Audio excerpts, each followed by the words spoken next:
Hockey is a game of passion, plain and simple. And that passion isn't only involving the players and the coaches, it's a game of passion for the fans as well. And throughout the years, we've seen some of that passion turn into rage, inappropriate actions, and some straight up dumb decisions. There's nothing worse than a fan getting way too involved with the game to the point where it actually interferes and brings everything to a standstill. But with that being said, when it does happen, it's entertaining as hell. So in this video, we're going to be taking a look at NHL fans that went too far. The Philadelphia Flyers versus the Pittsburgh Penguins. The Pittsburgh Penguins and the Flyers have had one of the most exciting rivalries we've seen come out of the NHL. Tempers between these two teams have been known to get very, very heated. Unfortunately for the Pittsburgh fans, on this day, they were watching the Penguins get blown out 5-0.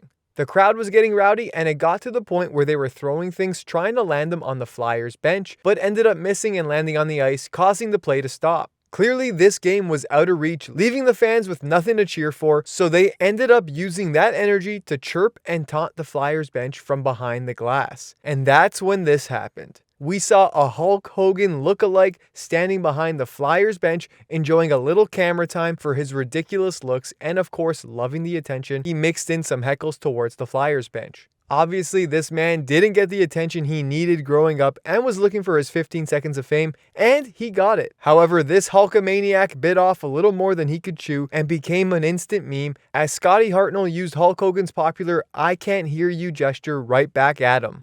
The Edmonton Oilers versus the Calgary Flames. Here's another case where fans behind the glass get way too cocky and feel like they're untouchable just because there's a glass partition. What the fans can't seem to understand sometimes is that the glass isn't just for keeping players focused on the game, it also serves as a physical separation between the average person who's there throwing back a bunch of beers in their seats and the trained athletes that are in the middle of an all-out war on the ice. Unfortunately, that separation doesn't always work, and one hero in the front row took things way too far during this game. The cocky fan dumped his drink on the Flames assistant coach Guy Lapointe, prompting a few Calgary players to retaliate by leaping over that glass and getting after the fan. You can see Flames player Sasha Lakovic take action quickly, springing up and hopping over the glass to defend his coach. There is no way this fan was ready for the mayhem he caused. The Florida Panthers fan. Now, this one is quite different from what we've seen so far. This Florida Panthers fan really knows how to take the attention away from the game. Some people bring signs, some people even do obscene gestures to wind up in a screaming match with players and even the other fans around them. But that's not what happened here.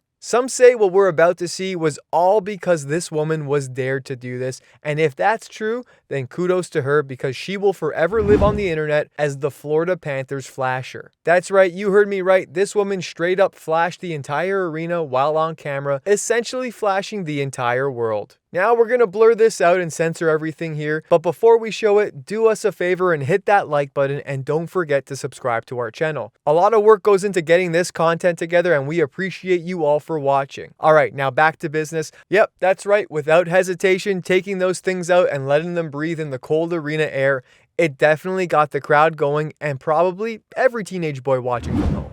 The Toronto Maple Leafs versus the Atlanta Thrashers. The Toronto Maple Leafs were on the receiving end of a huge L against the Atlanta Thrashers back in 2010.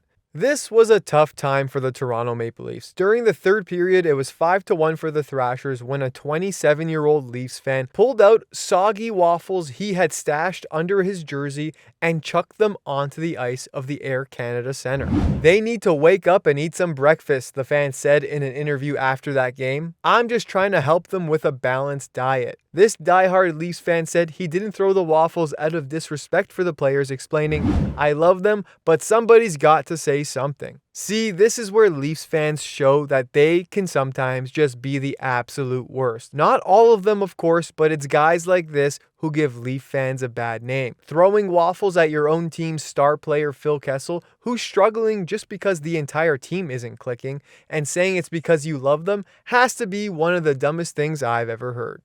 The Montreal Canadiens versus the Boston Bruins. Hockey is a sport filled with pride and class. Before every game, the national anthem is played as the players line up along the blue line and think about how lucky they are to be playing hockey for a living on the largest stage the world has to offer. It's a beautiful thing. That is until fans completely get out of hand and ruin the game before it even begins. Sure, team rivalries can always get messy, especially when it's between the Montreal Canadiens and the Boston Bruins. These two teams have beef that goes all the way back to day one in the NHL. Unfortunately, during the 2008 playoff series against the Boston Bruins, during the Star-Spangled Banner, the Canadiens fans drowned out the sound of the anthem with loud, obnoxious boos.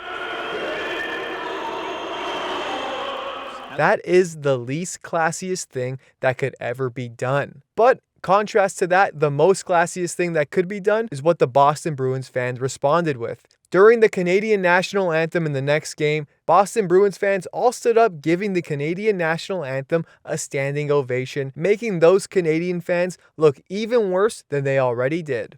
The Toronto Maple Leafs versus the Philadelphia Flyers. Ty Domi's rough and fearless style of play was always making highlights, and in this particular game, Domi was really throwing his weight around the ice. In the third period, Luke Richardson hit Darcy Tucker from behind, and Domi did what any enforcer would do. He dropped the gloves in defense of his teammate. But the refs broke it up before anything could happen, and Domi made his way to the box for unsportsmanlike conduct. While in the box, fans began throwing stuff at Domi, so in retaliation, Domi grabbed the water bottle, reached over the glass, and proceeded to shower the fans who were trying to rile him up. Once Domi did that, a fan from the stands came diving over the glass partition right into the penalty box trying to grab at Domi. Hanging on the glass, security is trying to wrestle this man off, and Domi is still squirting him with the water bottle. Eventually, the glass broke and the man ends up in the box with Domi. Domi, of course, held his own and had the guy in a pretty tight headlock, as you can see in this video, and the refs rushed in to break everything up. The fan ended up with a cut on his head and the police wrote him up a citation. Here's what Domi had to say on the incident afterwards. The guys in the penalty box did a great job, I thought, and he leaned over and he went through the glass, and when he got in there, he started swinging. I wasn't going to let anybody swing at me. I didn't care who it was. The Calgary Flames Streakers. Funny enough, there are two occasions that involve Calgary Flame fans stripping down and jumping onto the ice. On October 17th in 2002, 21-year-old Timmy Hurlburt screwed up an attempt to streak the Saddledome surface with 5 minutes remaining in the Boston Bruins Calgary Flames matchup. That's right, you heard me correct. It was a failed attempt. Acting on a $200 dare, this kid successfully scaled the 9-foot glass, only wearing red socks and a wristwatch. Landing off balance on the ice, Hurlburt's head struck the ice and knocked his naked self unconscious and in plain view for all to see during the ensuing 6-minute delay. Eventually stretchered and taken off the ice, Hurlburt signaled to the fans as he made his way to the hospital. Then again in 2013, during the game's second intermission of the Calgary Flames' 4-1 home victory against the San Jose Sharks, a spectator jumped over the glass wearing nothing but red briefs and made his way across the ice before he was escorted away. Here's a fun fact about these streakers. In both of these games, the Flames were facing off against the team that had Joe Thornton on it. What a weird coincidence. Thanks for watching our videos. Don't forget to leave a like, and if you're new to the channel, hit that subscribe button.